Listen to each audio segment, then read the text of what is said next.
Okay, so part of this is in reference to a TED Talk given by Amanda Palmer, which I will talk more about in a minute.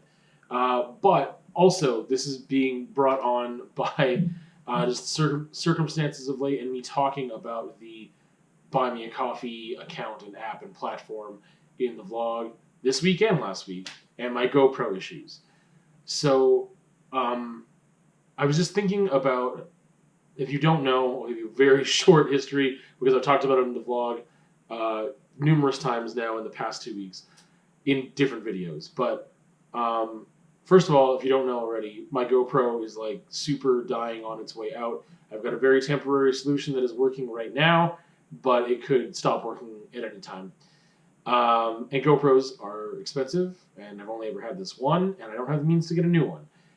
For a while now, it's a thing that I'm used to as an artist, of just like not being able to sustain my art through art, which sucks, but that's just what it is. And I just do art and I need to do it. And I rent the studio space that I have up there, and it's beautiful and wonderful, and I love it a lot. And so I invest my money, or I put my money, that's a priority for me to have that space and to keep creating art. And when I sell art, and then I can put that towards more supplies or rent or whatever, it's great.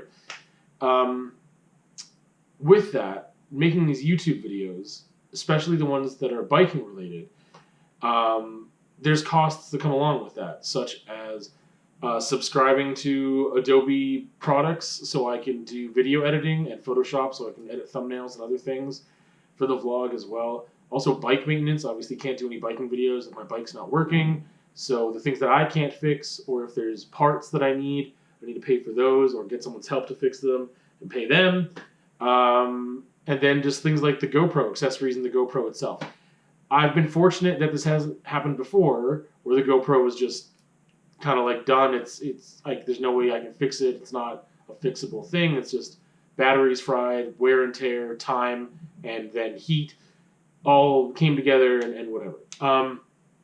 So again, going back to the artist thing, I'm used to just like I do what I do because I love doing it, and I find a way to make it work enough that I have new material I can paint with, that I'm still able to maintain the studio somehow, hanging by a thread, but being able to do that and still, have food on the table and have gas in the car so I can continue to work and sub and stuff. It gets really, really tight a lot, but that's what I've been living with. So, people have told me in the past, and this is, again, going to be some repetition from the conversation last week, but just kind of setting this up, is that I've had people tell me that, oh, like, I really like your content, the conversations as well, and your art and the things that you share, and I think that it's real and that people will connect with that, and you should have a Patreon, or you should have whatever. And then I've had people talk to me locally in the mountain bike community that tell me that they really find the videos useful for the trails, and they really appreciate it, and they watch it, their kids watch it, whatever, people are watching it so that they can go on the trails with some idea of what to expect instead of going in blind, and that it's useful for them. And that's fantastic and great and wonderful. And I've had one or two people ask about a way of supporting that. So I ended up having a Buy Me a Coffee account so that there's no obligation on either party, and I explained this more in the vlog, to give anything and to get something specific in return for giving that thing. I'm not giving videos in a way that is an obligation that I'm getting something back, and no one's gonna, if they drop $5 in the Buy Me a Coffee thing, they're not guaranteed anything specific back. It's like a tip of the hat to you for doing what you're doing. I hope this helps, that kind of thing. It took, I'm rushing through this like it's the vlog, but it's because I said a lot of this in the vlog. It took a lot of vulnerability and getting over my pride in myself and whatever to ask, because I think it's cringy. To a degree, and I don't want to beg. So I didn't pump it like every week, being like, hey people, like, I need you to donate to the thing. I talked about it a couple weeks at first, didn't bring it up again. It's in the link tree. It was in my Instagram bio. After like 9 or 10 months, no one had put anything in there. So I said, yeah, I'll just take it off of my link tree. I'll keep the account active, but I'll take it off my link tree and take it off my Instagram account bio so that, I'm not advertising it anymore. I just feel awkward about it. It's weird now. It was, again, like kind of like going out on a limb to do it, and it felt awkward and weird, but I was like, you know what, let's just do it. Part of the reason that I tried to get over myself to do it was this whole thing of the art of asking, which again is this TED Talk by Amanda Palmer. If you don't know who Amanda Palmer is, she's a musician, very theatrical. She was in a group called Dresden Dolls, a duo that was like punk cabaret music, which was really cool. And I actually, thanks to people in high school, I listened to that music in the early 2000s, I guess, mid-aughts, where I was exposed to her music then, and then later found this TED Talk, and then kind of just started looking up her music again. And she's married to Neil Gaiman, so that helps. That's how you pronounce his name, the author. So I had watched that TED Talk, like I don't know how many years ago now. I think I was still living in Saskatoon when it happened, so 6 years ago, 7.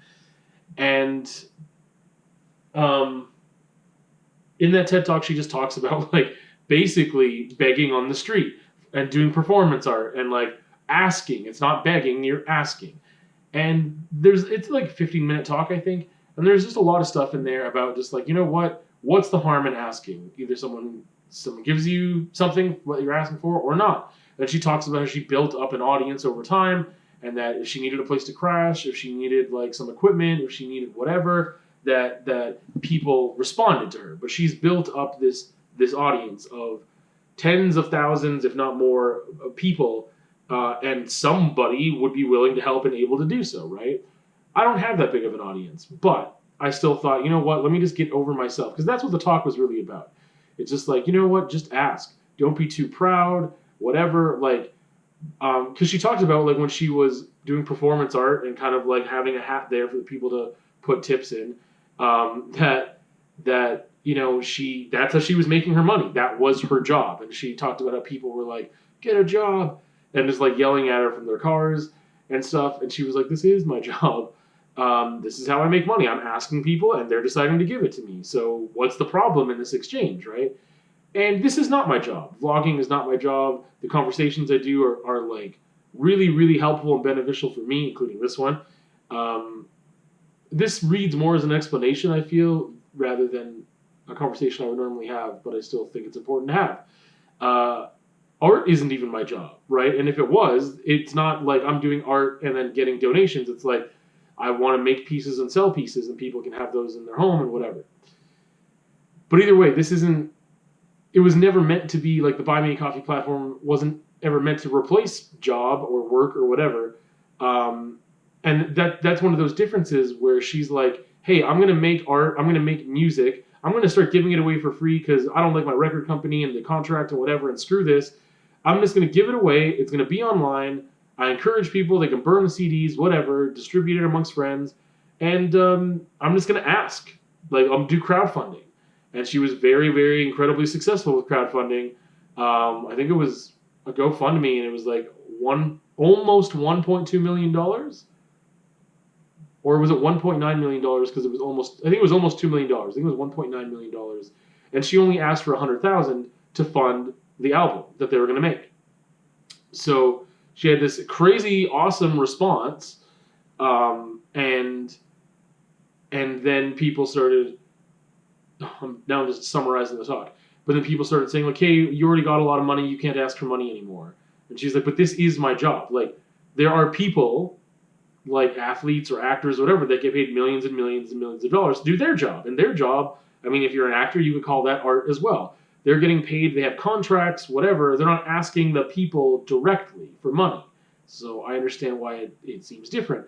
But she's like, hey, if I make $1 million or whatever, if that excess money goes to me, and it's like we did what we needed to do to fund the album, and I have that excess money, why is it wrong that I'm asking for money and people want to pay me? Why is that a problem? Like, it's not, right?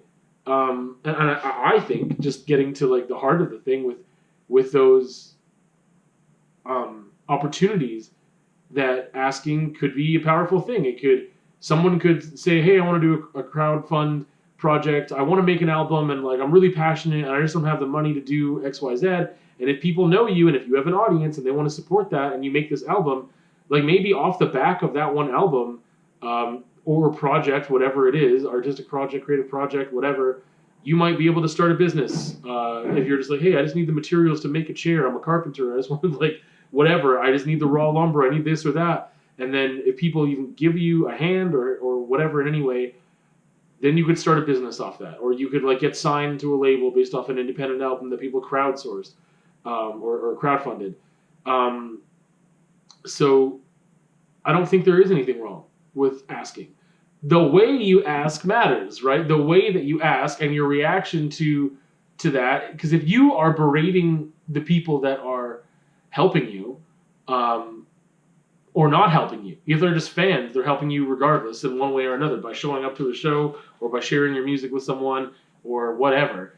But berating them or making them feel crappy for not donating if you weren't to reach your goal or something like that, then that's not a good look, and that's not very helpful and useful and not positive and not good stuff, right? And again, the way you can ask is that's for me is like the thing of like because I got stuck in that because I got frustrated with a lot of different things, and I think that the way that I communicated and conveyed like the partially the frustration of like people have asked me to create a thing and then no one's donated to that thing. Well, I don't know why people asked, was basically my vibe, I guess. And that, but it's that vulnerability, right? Of putting that out there and then being rejected on top of it, right? Whereas if you put the vulnerability out there and you're like, yeah, and then like 5 seconds later someone validates it, then you're like, oh, great. And then you can build confidence or build off of that and then gain momentum. It's much harder to keep going and building momentum and doing something or just feeling okay and growing from that experience when you're vulnerable and then you're rejected, right? But that's the thing of like that needs to be an opportunity that I use in order to build confidence, in order to just like, hey, that didn't work, that's fine. Like I can either try something else or just maybe I won't do that. And maybe the thing that I should try if in the future I feel like, you know what, I have a little bit of an audience and like maybe they could give me a hand with something. Maybe it's just fixing my bike. If someone else is more knowledgeable than I am at fixing bikes and they're in the community and they can help me do something, that like I just thought of that now. So good that we're having this conversation. But like there's different things that like I feel like those are the things I want to be asking for right now, rather than just being like, hey, you could just put dollar amounts right into my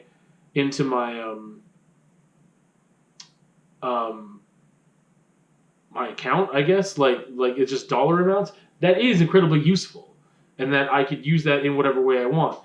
But if there's kind of almost like an exchange of services and goods and whatever, or if someone just wants to lend a hand and they're not expecting something in return, then that's fantastic too. It's like, okay, again, like if I needed help with fixing a bike, or if I was like, hey, does anyone have like a spare this or a spare that, or if anyone knows where I can get a deal on what, like that kind of asking, I understand that if you're doing it all the time, it can feel awkward. I would rather just be self-sufficient and not have to ask anyone for anything and be the person that people can ask of. But I'm not in that position right now. So when I put out that conversation, somebody, which I've talked about in the vlog now that you'll see eventually, if you want, that somebody reached out to me and said, hey, I've got an old GoPro. I'm give it to you, no strings attached. I'd love to give you this old GoPro. And I was like, really? That's fantastic. And I was really overwhelmed by that. And it was just a really kind thing to do. I don't have that as of right now, but like that, I just, wow, thank you so much. And I feel like that was just a certain way that I could go from now on, that if I needed something specific, I could just ask. I could just ask for that specific assistance and see what happens. I feel better about that. Again, I don't want to do it all the time, and I'd rather not have to ask at all. But if people are willing, again, if people are willing to, it just becomes this thing of like perception of how I even perceive myself. Of like, yeah, I'm just sitting there begging for stuff instead of like working my butt off. I already feel like there are times where I do work my butt off, and other times I don't. But like, I'm trying to create those opportunities myself. And if I need, someone had a great phrase which was a hand up, not a hand out. then I want to feel okay about asking. It's just difficult to get over that with pride and ego and being vulnerable. But I'm trying to get over that, but in a way that I still feel good about myself.